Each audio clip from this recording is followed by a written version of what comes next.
Hello students, আজি video' আমি discuss কৰিব গৈছো HS 2026 ৰ আসামিজৰ সিলেবাস।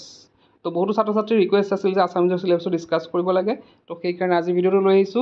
তো প্ৰথমতে ইয়াতে দেখিছা প্ৰোজ সেকশনত আহিব আসামিজত 35 মাৰ্কস, পোয়েট্ৰি সেকশনত আহিব 25 আৰু এডলসেন্স এডুকেশনত আহিব 10, মানে এডলসেন্স এডুকেশন আৰু ভ্যালু এডুকেশন মিলাই আহিব 10, গ্ৰামাৰত আহিব 20 আৰু এছে ৰাইটিংত আহিব 10। তো ইয়াতে প্ৰোজ সেকশন যদি আমি চাও, প্ৰোজ সেকশনত আহিব মোৰ মাতৃমুখ দৰ্শন, মগনিয়াৰ, আনন্দৰাম বৰুৱা, হস্তি বিদ্যানৰ্ভ পুথি, ভাৰতীয় আদৰ্শত বৈৰাগ্য, চিঠি, অসমীয়া চলচ্চিত্ৰৰ গতিধাৰা, বৈজ্ঞানিক মানসিকতা কিদৰে গঢ়িব পাৰোঁ। তো এইখিনি আহিব। আৰু যদি আমি পয়েট্ৰি সেকশন চাওঁ, তো ইয়াতে আহিব বৰগীত, বিশ্বখনিকৰ, মিলন, জনতাৰ আহ্বান, কাঠমিস্ত্ৰীৰ ঘৰ, আঘোণৰ কুঁৱলী, উভতি নাহাৰ কবিতা, কৰোন্তম।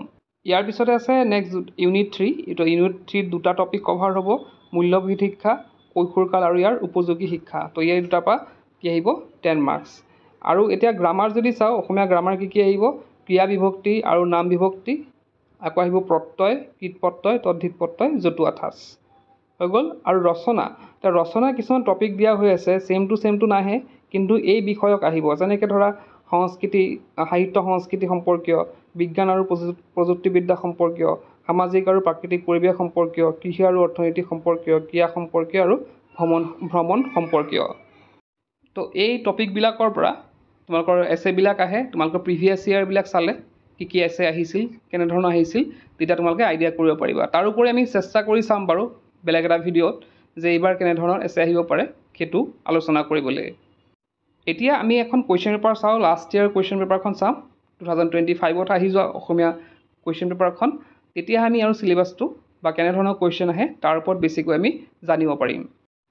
তো ইয়াতে চোৱা কিমান মাৰ্কছ আহে, কোনটো ছেকশ্যনত সেইখিনি দিয়া হৈ আছে। তো ইয়াতে আমি যদি চাওঁ প্ৰোজ ছেকশ্যন, তো প্ৰোজ ছেকশ্যনত আহে 1 মাৰ্কছৰ 7টা, 2 মাৰ্কছৰ 7টা, 4 মাৰ্কৰ 1টা, 5 মাৰ্কৰ 2টা আহে। ঠিক তেনেকৈ পয়েট্ৰি ছেকশ্যনত আহে 5 মাৰ্কৰ 5টা, 2 মাৰ্কছৰ 5টা, 4 মাৰ্কছৰ 1টা, 3 মাৰ্কছৰ 2টা। আকৌ যোনটো মূল্যবোধ শিক্ষা আছে, তো তাতে আহে 1 মাৰ্কছৰ 2টা, 2 মাৰ্কছৰ 2টা আৰু 4 মাৰ্কছৰ 1টা। আৰু গ্ৰামাৰ ছেকশ্যনত যদি চাওঁ 3 মাৰ্কছৰ 2টা আহিব, 1 মাৰ্কছৰ 6টা আহিব আৰু 2 মাৰ্কছৰ 4টা আহিব।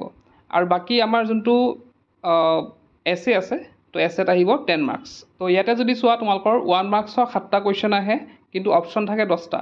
1 নম্বৰ দেখিছা তোমালোকে 7টা কুৱেশ্যন আহিছে 1 নম্বৰীয়া, তো ইয়াতে থাকিব কেইটা 10টা অপশ্যন থাকিব, তাৰে 7টা কৰিব লাগে। তাৰপিছতে তোমালোকৰ 2 নম্বৰ যদি আমি চাওঁ, তো 2 নম্বৰ 9টা অপশ্যন থাকে, তাৰে আমি 7টা কৰিব লাগে। তো অপশ্যনছ বহুত থাকে।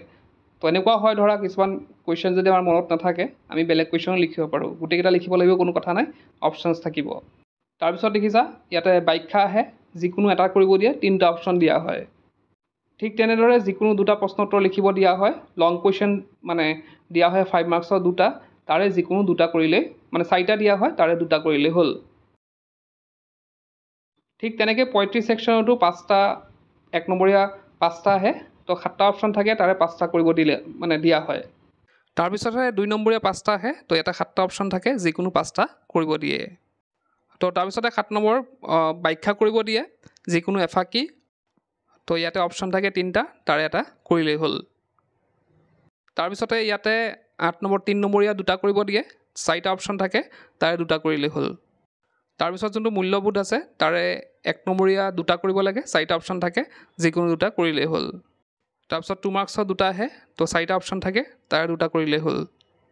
তাৰপিছতে আহে আমাৰ 4 নম্বৰ 1টা কৰিব লাগে, 3টা অপশ্যন থাকে, তাৰে 1টা কৰিলেই হ'ল।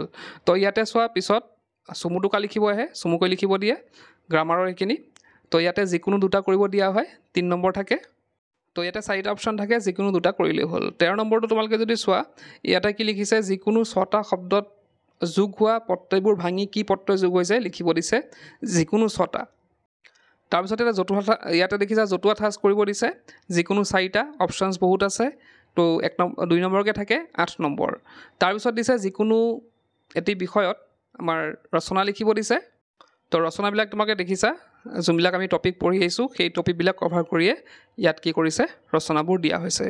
তো এনেদৰেই আমাৰ 2026ত যি HS এক্সাম হ'ব, তাতো এনেধৰণৰ কুৱেশ্যন তোমালোকে দেখা পাবা, ছেইম পেটাৰ্ণৰ, কোনো ধৰণৰ চেঞ্জ নহয়।